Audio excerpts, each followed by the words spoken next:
अस्सलाम वालेकुम व्यूअर्स, मैं हूं मोहम्मद ताहिर और आज के इस लेक्चर में हम बात करेंगे ग्लाइऑक्सिजोम के बारे में। ग्लाइऑक्सिजोम क्या होता है, ये किन सेल के अंदर पाए जाते हैं और इनका फंक्शन क्या होता है, कंप्लीट और डिटेल से हम डिस्कस करेंगे।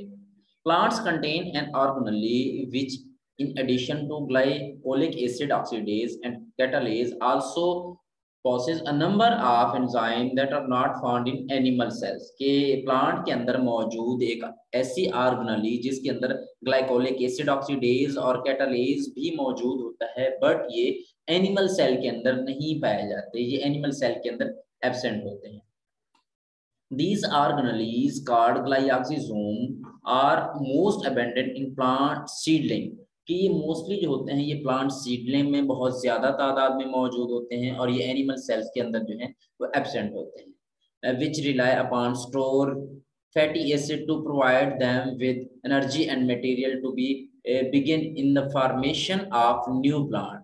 कि ये जो होते हैं मोस्टली मौजूद होते हैं सीडलिंग के अंदर, जिसका काम जो होता है वो फैटी एसिड को स्टोर करना होता है ताकि मैक्सिमम एनर्जी प्रोवाइड कर सकें उन नन्हे मुन्ने छोटे से जो प्लांट होते हैं उनको, ताकि वो फिर आसानी से ग्रो कर सकें।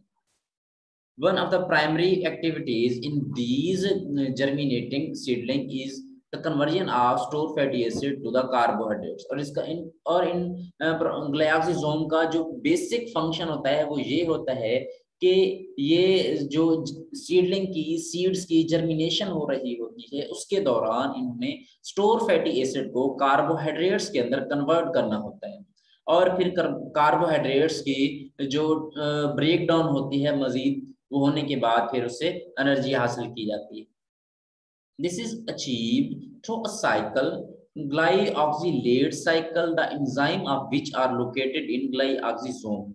कि ये जो होता है ये फैटी एसिड टू कार्बोहाइड्रेट एक स्पेसिफिक सीक्वेंस के साथ एक स्पेसिफिक साइकिल के थ्रू होता है जिसका नाम है ग्लाइऑक्सिलेट साइकिल।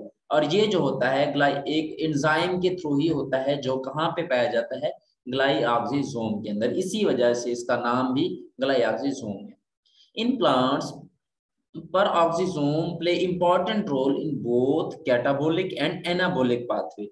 कि ये जो प्रोक्सिसोम होते हैं ये भी बहुत अहम किरदार अदा करते हैं प्लांट के अंदर, और इनका काम जो होता है वो एनाबोलिक और कैटाबोलिक दोनों रिएक्शंस के दोनों जो पाथवेज हैं उनमें बहुत अहम किरदार अदा करते हैं। अगर हम कैटाबोलिक की बात करते हैं तो ऐसा रिएक्शन जिसके अंदर जो है वो लार्ज एंजाइम जो होते हैं वो टूट जाते हैं, और एनाबोलिक की बात करते हैं तो वो कंबाइन होते हैं in seeds rich in lipid such as castor bean and soya bean। Glyoxysome are the site for breakdown of fatty acid to succinate। कि जैसे कैस्टर बीन है या सोया बीन है तो इसके अंदर ग्लाइकोसोम एक साइट प्रोवाइड करते हैं, एक एरिया प्रोवाइड करते हैं जिसका काम जो होता है वो फैटी एसिड को तोड़ के सक्सीनेट के अंदर कन्वर्ट करना होता है। मतलब ये कि फैटी एसिड को तोड़ने के बाद आगे जो होते हैं वो बाई प्रोडक्ट में चेंज कर देते हैं। This organelle is present only during short period in germination of lipid rich seed and is absent in the lipid poor seed such as pea. के ये जो होते हैं उन सीड के अंदर मौजूद होते हैं जो लिपिड रिच होते हैं, और उन सीड के अंदर एब्सेंट होते हैं जिनके अंदर जो लिपिड के कंटेंट होते हैं वो बहुत कम होते हैं। तो हम ये कह सकते हैं कि इनका जो मोस्ट फंक्शन है वो लिपिड को या फैटी एसिड को कन्वर्ट करना होता है कार्बोहाइड्रेट या सक्सीनेट के अंदर। तो अगर आप लोगों को मेरी वीडियो अच्छी लगे तो मेरे चैनल को सब्सक्राइब करें और मौजूद बेल आइकन को प्रेस करें, और कोई भी क्वेश्चन हो तो आप कमेंट बॉक्स में ज़रूर पूछ सकते हैं, और अगर कोई सजेशन देना चाहे तो भी मेरे लिए वैसे फ़ख्र होगा।